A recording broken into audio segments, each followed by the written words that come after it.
It's time. Time to get inspired and empowered. To realize it's never too late to create your next amazing story. Get ready to break through, transform, and start living the life of your dreams. So, are you ready? Truly ready to begin your journey to create your next amazing story in life and love? Great. Let's jump in with your host, Life and Love Transformational Coach, Suzanne Oshima. Welcome, everybody, to the It's Never Too Late show. I'm Suzanne Oshima, and I help single women transform midlife into your best life and find love again in your next chapter. Today, we have a very special guest, Larry Michael, and he's the Love Shepherd. And today, we're talking about chemistry, a red flag or a green flag. So welcome, Larry. I'm so excited to have you here. Yeah, it's fun to be on the line with you. I know. So, Larry, first Welcome of all, to the West before Coast. What was that? And I said, and welcome to the West Coast. I know. I'm excited to be on the West Coast in this great weather. You can't beat it. So before we jump into chemistry, let's first talk about what's a love shepherd and how did you become one? Wow. So we only have a limited amount of time for the show, so I can't tell you the whole story, but it really goes back to my childhood. I have wanted to understand love since I was a little kid. And it wasn't something that I got a lot of expressed to me as a child. Now, my parents showed me love, but I didn't understand that that's what they were doing, right? Because I wasn't hearing it. And I was looking for it. And of course, as a little boy, I was infatuated with girls, and I wanted to, I was looking for that yummy, juicy relationship. And it's fun that we're talking about chemistry, because if I think back to my childhood, and I haven't really thought about this a lot before, but I was always doped up with chemistry when I was a kid, right? And so, I was looking for chemistry and I was looking for love, and I just set off down that path. I got into psychology and social anthropology and into coaching and consulting and therapy work and working with couples. And the conversation is, do you love me? Does he love me? Does she love me?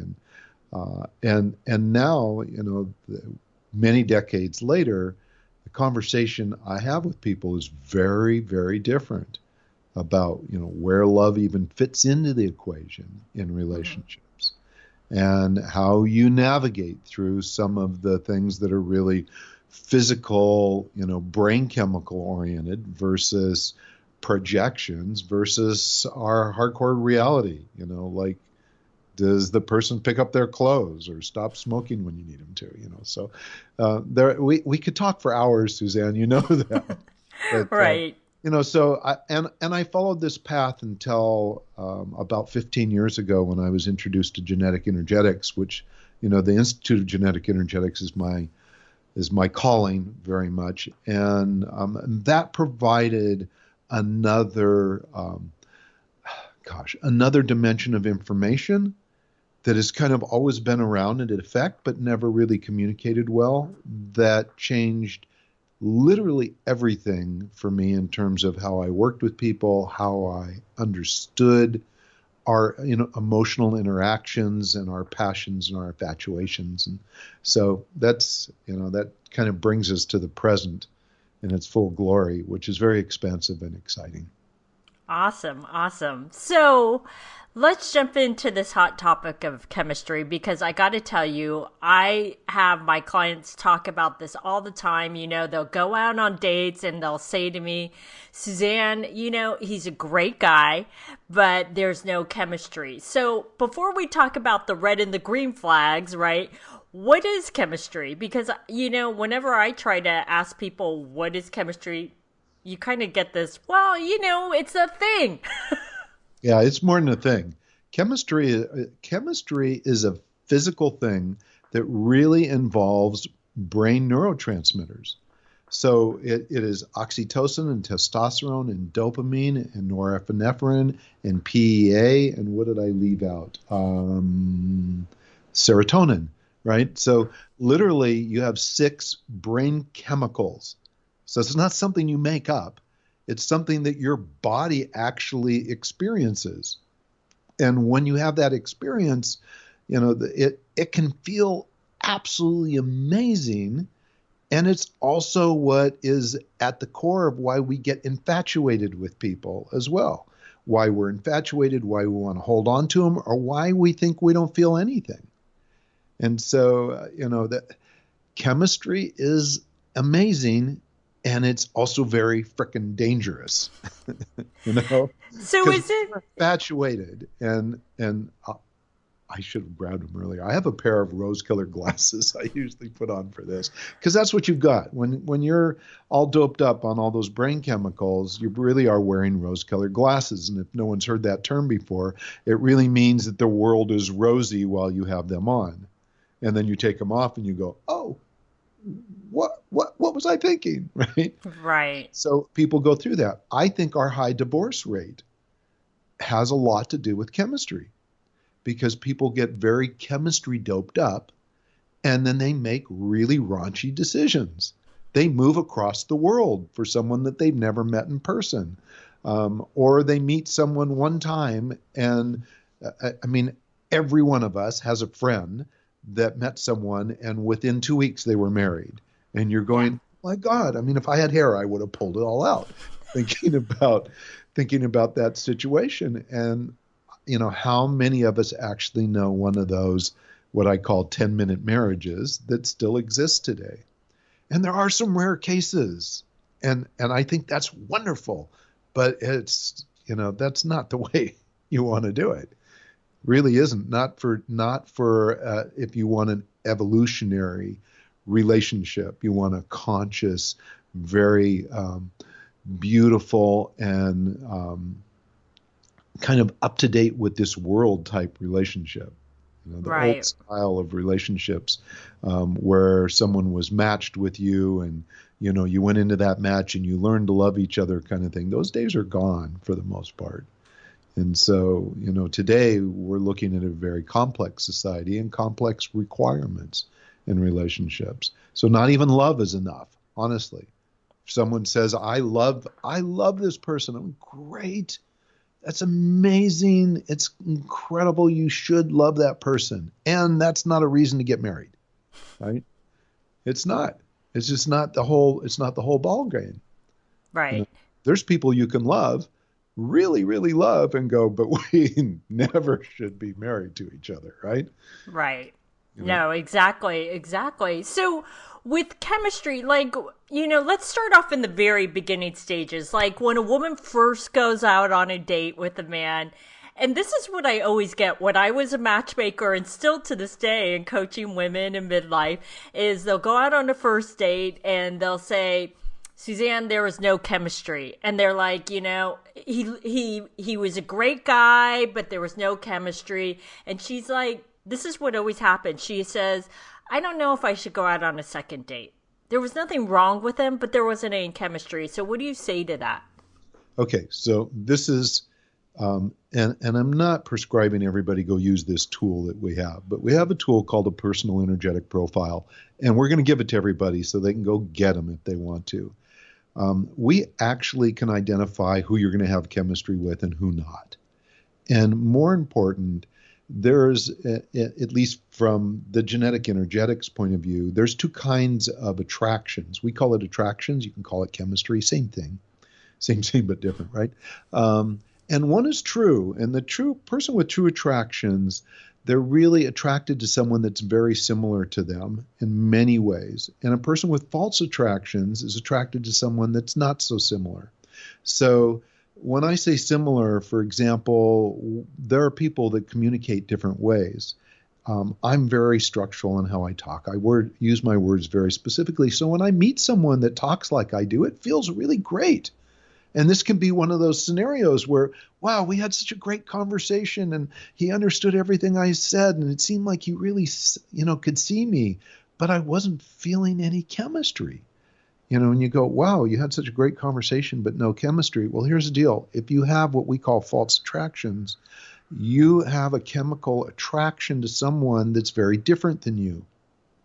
And if you have true attractions, if I meet someone that talks like I do, I'm going to get it's like now those brain chemicals we talked about are going to get all elevated, and it's going to make it even more exciting, right?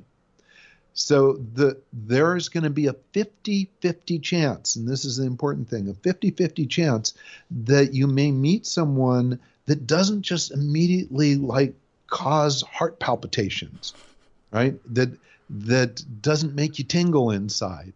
And you could have a really great conversation. And this is what these women are telling you. I met them, really nice person. I don't know whether I should go out on another date with them or not, because I wasn't just feeling it.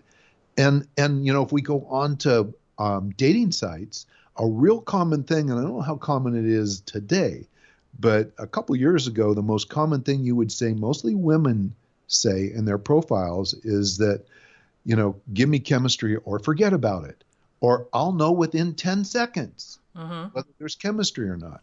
Well, if someone has false attractions, in that first 10 seconds, they may have chemistry with someone that they feel great about, but within weeks, they discover, wow, this person is really challenging to talk to. Like I say something to them, and I thought it was clear, and they don't get it.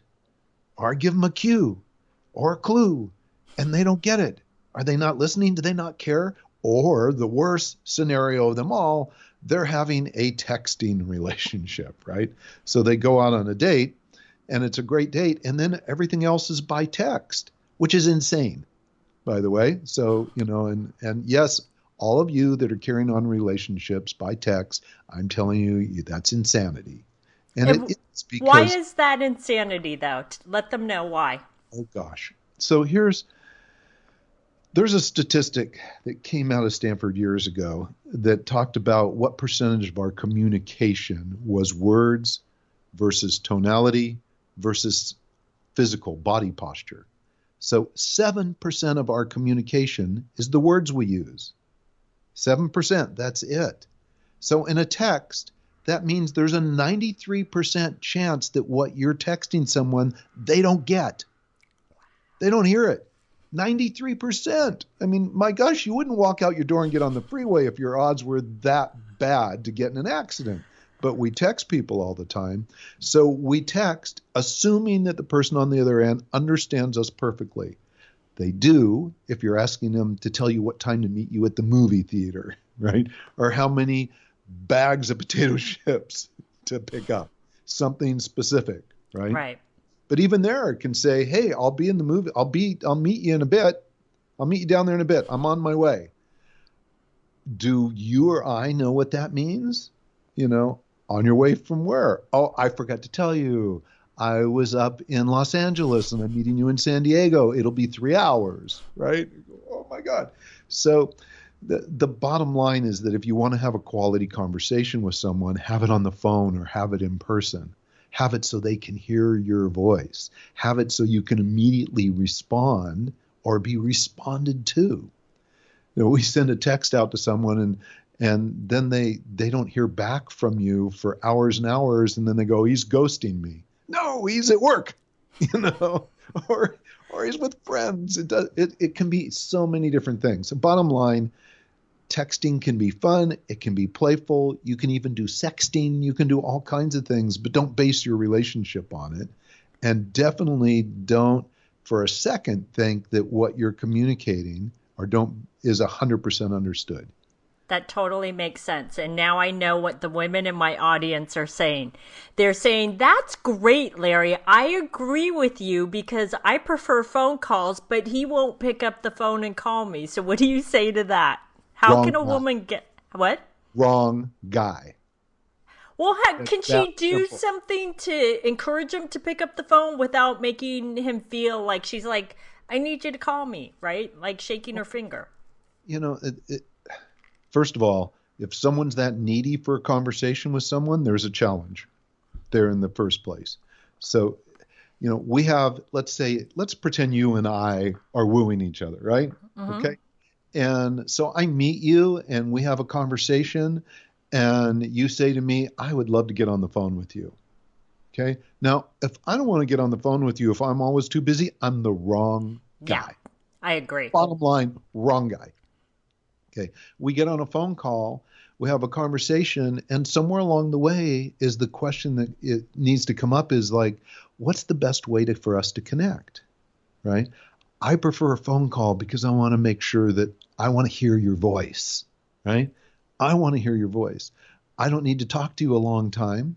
My own partner, she doesn't really like to get on the phone and have long conversations. We've done it when we were just dating. We did that, but it's not her favorite thing to do. And so, the understanding is there. Let's have a quick conversation and then we'll get together in person, right? COVID's made that a little challenging for some folks, but all the more reason, to get on a call. And if the guy is constantly not wanting to get on a call with you, then he's just the wrong person. Look at none of us belong in a relationship where our partner doesn't want to communicate in all different ways. Yeah. Texting if you need to. Voice if you really want to hear and feel them, and in person. And if there's like a cutoff on any part of the way, then there's some other work that other person needs to do, so that they are dating material. And the reality is that there's some people out there that aren't. Maybe you got a really great picture of him, and he's got, you've been married and you've got 2 kids, and he's got 2 kids, and he's all your list is getting fulfilled, but he's not communicating with you in a way that is nurturing, so you feel seen and you feel heard. And when it comes right down to it, let's talk about love, right? Love is not something that someone gives you, right? Love is something that you feel when the person or thing that you're connecting with reminds you of the love you have inside, right? So if I reflect back to you, it's because I see you. It's because I hear you. It's because I recognize you. And that reflection back basically has you go inside, and the love you have for yourself bubbles up. And that's when we turn around and say, I love that person, right? We just love, right? And the person is creating an environment, an experience with us that allows us to love fully. That's what love really is, right? It's not an action. It's not the fact they open the door for you. It's not any of those things. It is something, it's a life force within you that's ignited and revealed as a reflection off of something you've experienced or a person you're experiencing. And this is really important because people will go, I just not feeling it. I'm not loving it. I'm not in love. I love them. We can go down this long scenario, but we need to sometimes separate love from the actions that people take. Yeah. So again, you could love someone, but if their actions don't support you, they don't support the person that you love being, they're the wrong person for you. And you can love them all you want, but that's not the person you're going to want to be in a long-term relationship with, or a nurturing or emerging relationship, or evolutionary love. And that's what we all deserve to have. Yeah, I completely agree. So what would you say, though, because here's what I find. I don't know if you find this too. I'm curious if you do. I find that a lot of times we can get blinded by chemistry. Like, there's so much chemistry and attraction that we think that's the end all be all. Yet, like how you talked about your basic needs, if he's not meeting your basic needs and rising to the occasion, is that doesn't necessarily mean he's the right man for you. So how can a woman, really decipher beyond chemistry if he's the right man for her? Goodness. How much time do we have? Well, I know everyone in my audience is curious to what you have to say to this. So whatever you need to tell us. Oh, gosh. So let's take just a few seconds longer with chemistry, and then we'll go into that question, because I'd like to kind of encapsulate it. And I'll tell you a couple stories. First, the one story I want to share is a couple that I worked with that had what we called false attractions, right? So they did not feel chemistry for each other. They both worked together, and they used to go to like a coffee shop. I think it might have even been Starbucks. They'd go out to coffee every morning before work, loved talking to each other, became very, very close friends. And they were doing this for about a year. And so I know this because I asked them, how did you guys meet? Right? Because people that have false attraction sometimes just never really fall in love because they're looking for that chemistry, right? So here they are. They're going to breakfast every morning before work. They have their coffee. One day, like this is a year into this practice, one day the guy reaches across the table and grabs her hand to say something, like to emphasize something. And in that moment, they went, oh my God, right? So there was never really any chemistry. They just felt that they were always the best friends. And they talked about everything, right? The kind of things that you really do want in a relationship, someone where you can be vulnerable and authentic with, and someone who will call you on your shit, right? Yeah. and you can grow and expand with.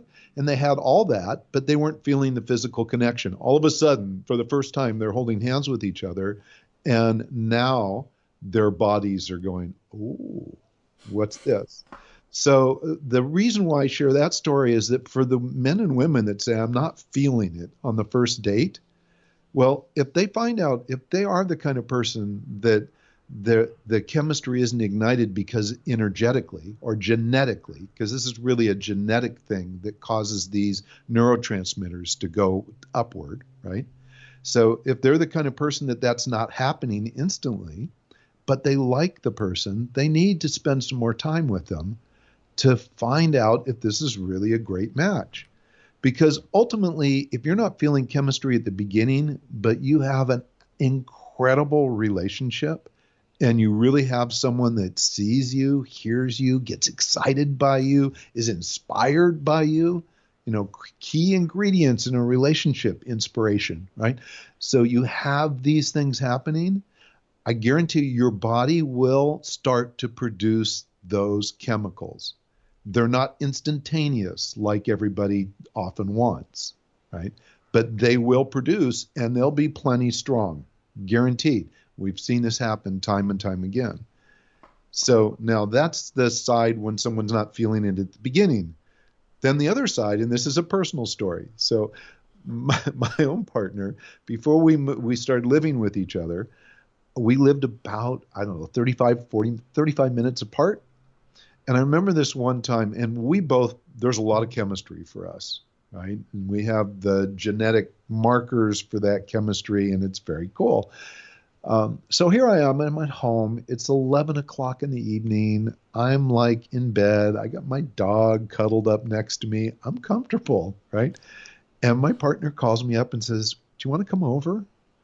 And she's not asking me to come over because she wants sex. She just wants to cuddle, right? And here's the crazy thing. We're already scheduled to see each other at 7 o'clock the next morning because we're going on an event.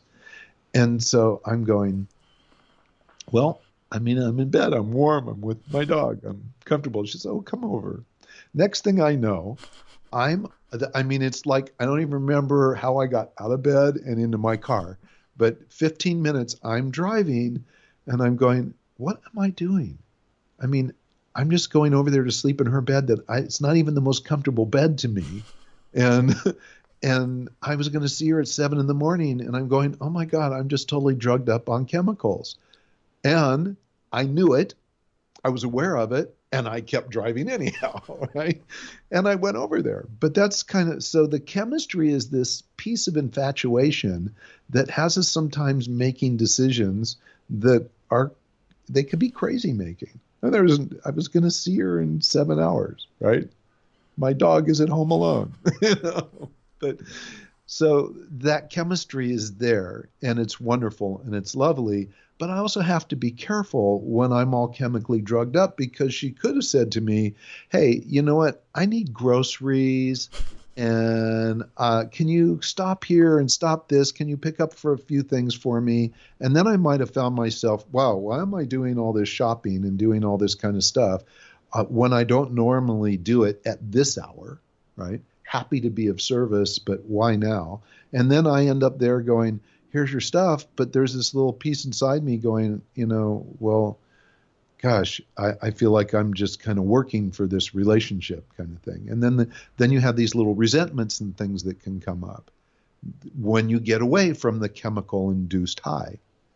So we have to be careful and maybe the word is really, we just need to be aware and discerning of when that chemical hit's happening or when it's not happening. And what does it mean? And like the one thing I'll say about chemistry, we called it red light, green light.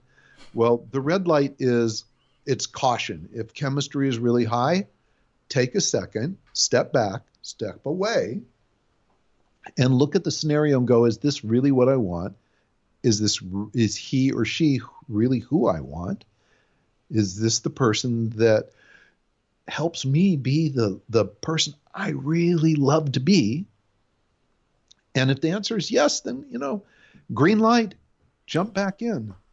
But the key here is to take time to notice, right? Appreciate the chemistry when it's there. Be just wary of the chemistry when it's really strong and the relationship is not really, you kind of know. Most people, like if you say, all right, like close your eyes and feel into this, and is this really the exact person for you? And if they just take even a half a second longer to answer that question than the immediate absolutely, then there's your answer. Right. They don't know yet. And it doesn't mean they're the wrong person. They just don't know yet. And so don't let chemistry guide you into that decision. Our divorce rate is high because chemistry guides people into making decisions about long-term commitments. And hence 2 years into it or 3 years into it, they go, what am I doing here? And there's studies that say chemistry dissipates after 2 years. That's not true. That's inaccurate science. And I could go down a long road, but to say why. But really, what's happening is at about the 2-year mark, statistically, if the relationship is problematic, there is only one thing that will really knock those neurotransmitters off their block and cause them to plummet, and that's pain. Right? So there's another set of neurotransmitters related to pain that will cause dopamine and serotonin and oxytocin, norepinephrine, PEA, all of those to plummet, right? And it could be physical pain or it could be emotional pain, but it's pain, right? And it's the emotional pain kind that is sneaky little buggers, right? It comes in like, I'm not comfortable, I'm not happy, I don't feel like I get to be really me, I'm not excited about this relationship. I don't seem to be growing. I'm not learning anything. We can go down that long list, right? Yeah. And that turns into, uneasiness, a dis-ease, and that pain causes the chemistry to wear off. And so statistically, that takes a couple years. For some people, it only takes a couple weeks. Right. Or a couple dates. But if you're really committed to the person, it could take a couple years where you finally go, enough, right? The reality then is that you can split off from that person.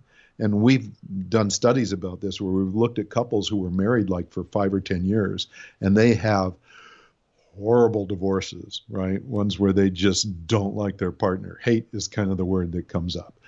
And they run into that partner a year or 2 years later just in the physical space, because understand chemistry is genetic and it's energetically involved. So they get into that energetic envelope, and all of a sudden the chemistry comes back and they go, why do I want this person? I can't stand the creep. And the chemistry comes back. So the further you get away from the challenges of the relationship, sometimes the chemistry will return. And one of the reasons why some people will go back into relationships that they should never go back into. Right. So this is interesting. This is fascinating to me. So you know who Dr. John Gray is, right? Of course. I like John. Okay.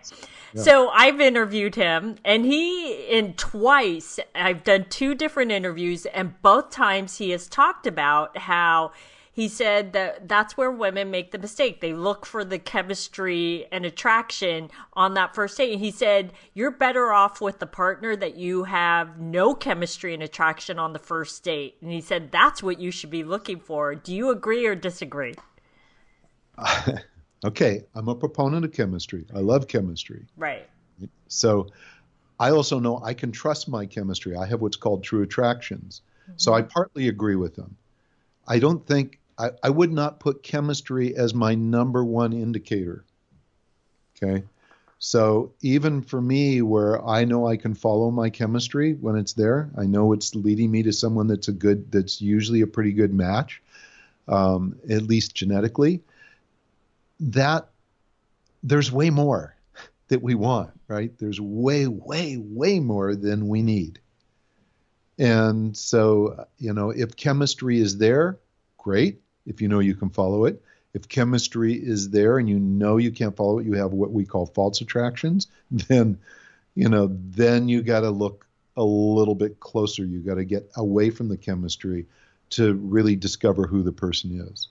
Right. And by the way, and I'm not saying, and this is important because the people that will go and get our profiles our profiling system will go, wait, I'm very different than this other person. Does that mean I shouldn't be in a relationship with them?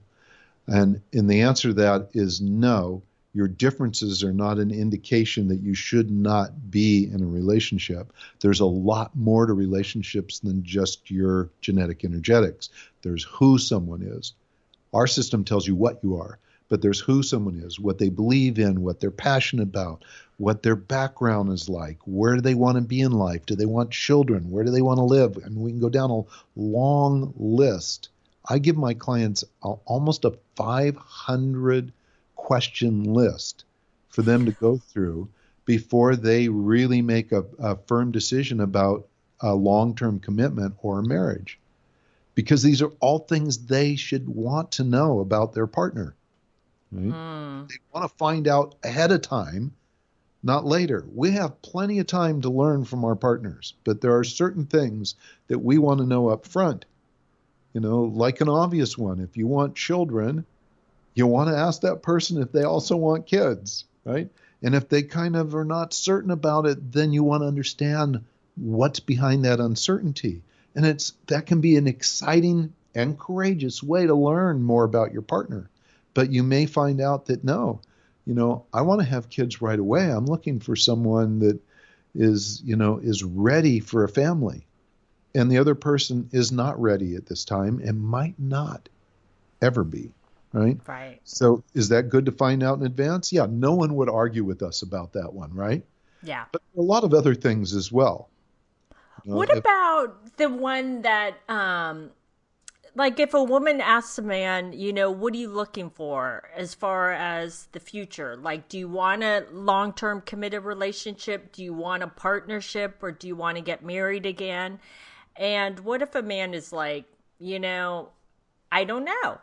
I have no idea. And she knows that she wants either to get married again or she wants a long-term partnership. So she could be very certain and the partner not. And it doesn't matter whether it's this. So this is, if we reverse the gender role, it could be he's very certain and she's not. The uncertainty can be a couple things.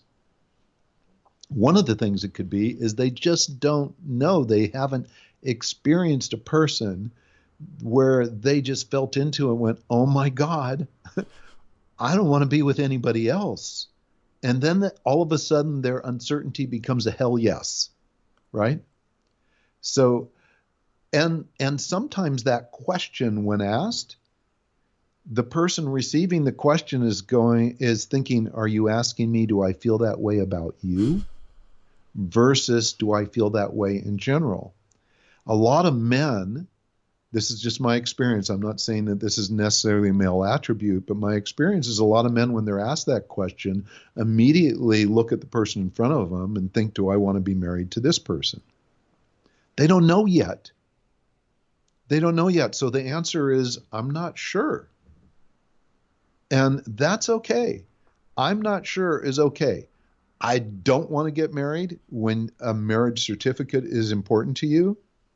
That's more clear, right? And there are people out there, by the way, that just don't believe in the institution of marriage anymore.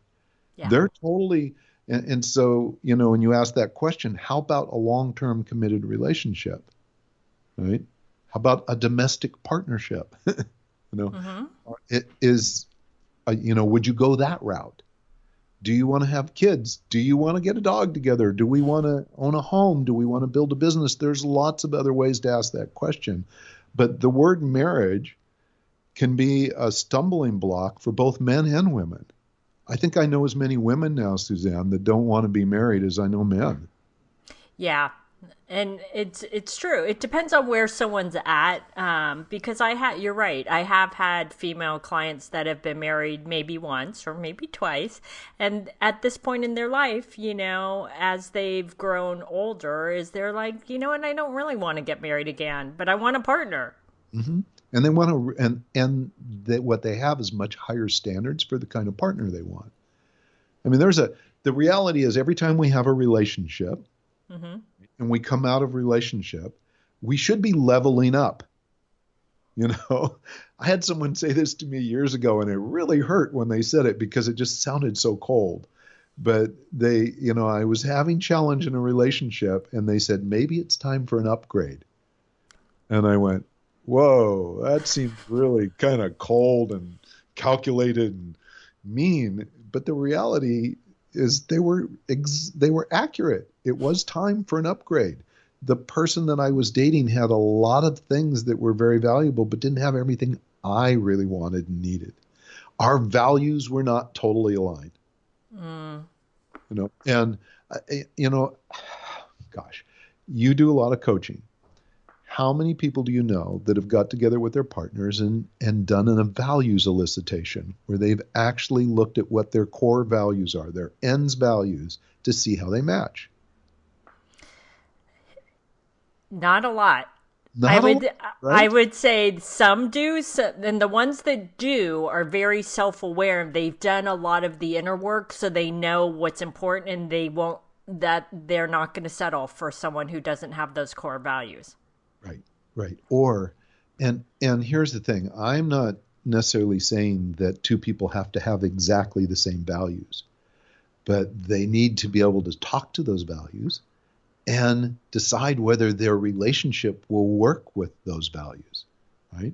Yeah. So you may be the kind of person that wants to travel around the world. It's one of your core values is exploration, right?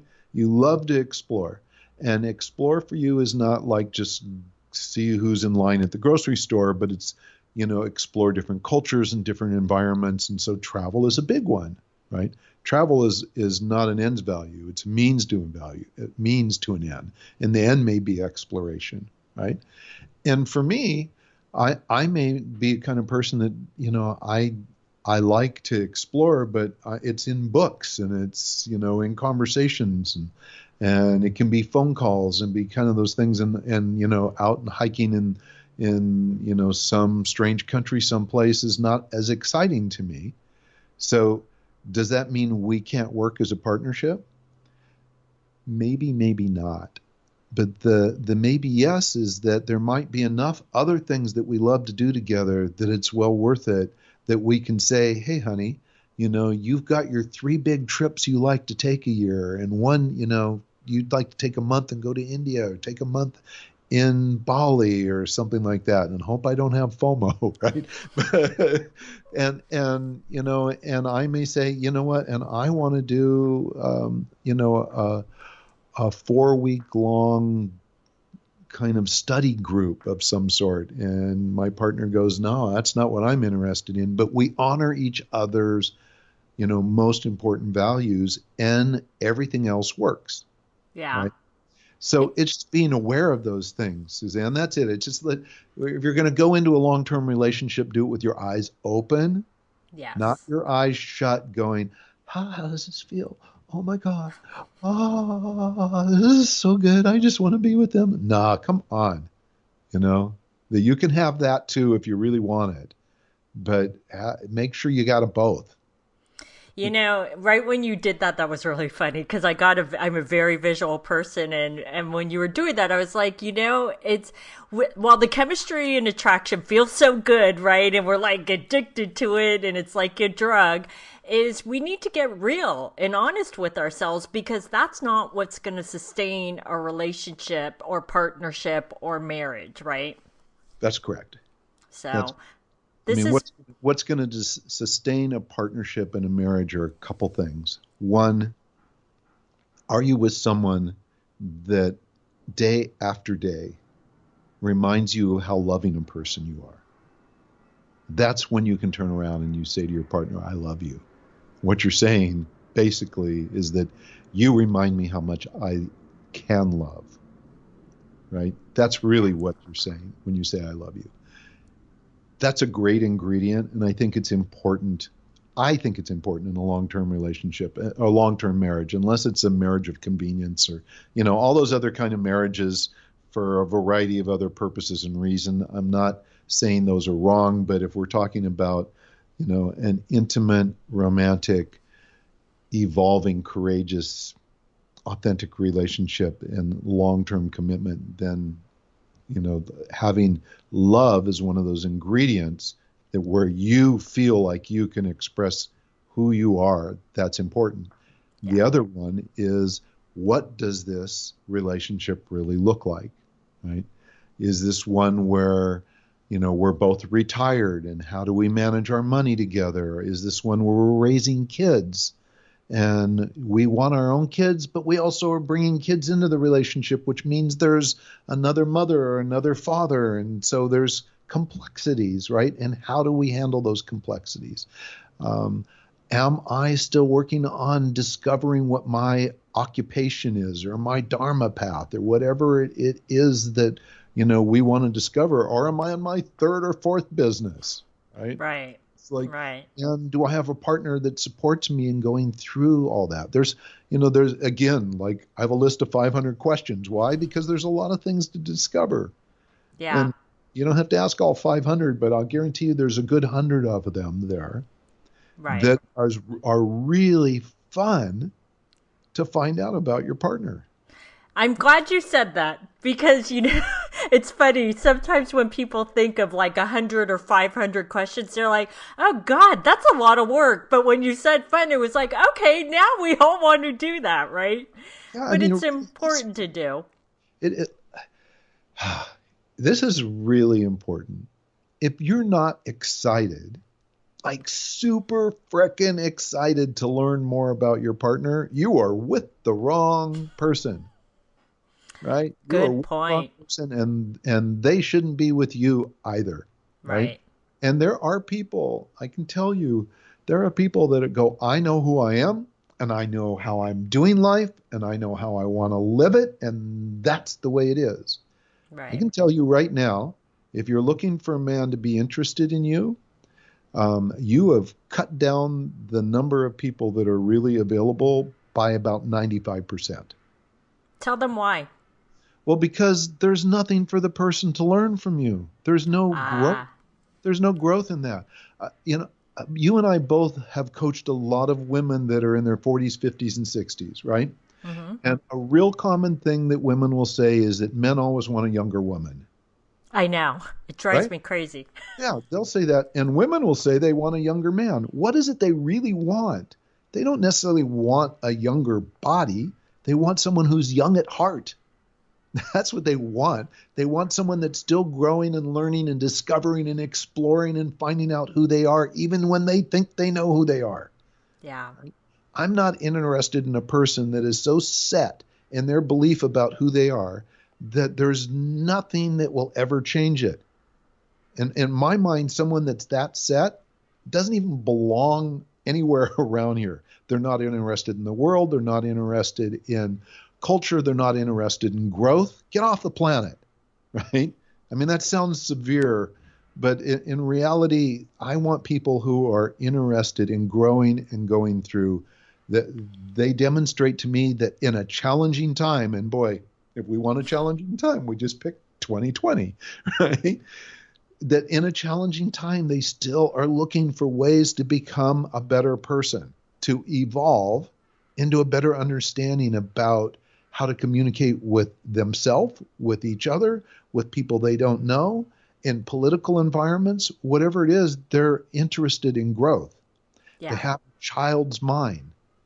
To me, that's the most attractive thing that I could find, is someone that is still kind of like a kid in a sandbox, but like, I'm still in a sandbox. My sandbox, though, is a lot bigger than it was when I was a little kid, right? Yeah. And I'll still do some stupid, silly shit, but I learn from it and I grow from it and I can get called on it.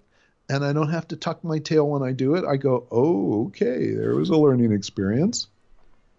To me, that's living. Yes. Living. And so if you're all carved into, casted strongly, and there's no way you can ever change, you're not living. You're It's just true. going machinations of life. And no one's interested in that, honestly. There's nothing exciting about that. I couldn't agree with you more. I'm like, age doesn't matter. We should all keep growing, learning, experiencing new things. And it drives me crazy when people are set in their ways. And because there's so much out there that we get to explore and learn about ourselves, even during this challenging time. In fact, when you and I first got on this call, is you asked me how I was doing. And I was like, I'm great. I'm embracing this time. I'm making the best of it. I'm doing things that I haven't done in years. And like, I even started meditation. I started off 3 times a day, and I did that straight for 60 days. And now I'm down to 2 times a day, but I'm consistent. And I will say that it's made a huge difference in my life. But if that's you, ladies, where you're growing, you want to find somebody, like Larry said, that is going to grow with you and isn't set in their ways and isn't open to new and different things, right? Yeah, I mean, look, it's really attractive to find a man or a woman that has already created something for themselves, that has some wisdom in that they've developed, that they've accumulated, that has had enough experiences where they really do know what they value and treasure, and they don't. Those are all really cool things, and it's attractive, no question about it. Yeah, I mean, it's as attractive as seeing someone who takes care of their body, right? Who's fit, who, some women don't wear makeup, some do. Some put on way too much makeup, and it's kind of like they're hiding some things, and some women are just artists at it, right? And all those things are just things they love and know to do. And it's attractive to see people that have that relationship with themselves and the world around them. It's attractive. There's no question about it. And this is the piece that's critical, and they're willing to change. When I work with couples, one of the terms that I coined a number of years ago, it's called courageous intimacy. And it's kind of a step up from radical honesty, if you will. And if you've ever read the book Radical Honesty, if you haven't, go get it and read it. It's so super valuable. The key here is that in our relationships, we want intimacy. We want true intimacy. And intimacy isn't a handshake. There's different levels of intimacy. Psychologists will tell you there's 5 or 6 or 7 different levels, and they'll detail them out. But at the highest level of intimacy, that's your willingness to be seen fully. That's your willingness to be really vulnerable. And it's your willingness to have everything that you believe in challenged without you getting hurt or upset about it. And so courageous intimacy is taking that high level of intimacy and being courageous about it in a way that you're excited. Yeah. When we are filled full of courage, we have this desire to go out there and discover, right?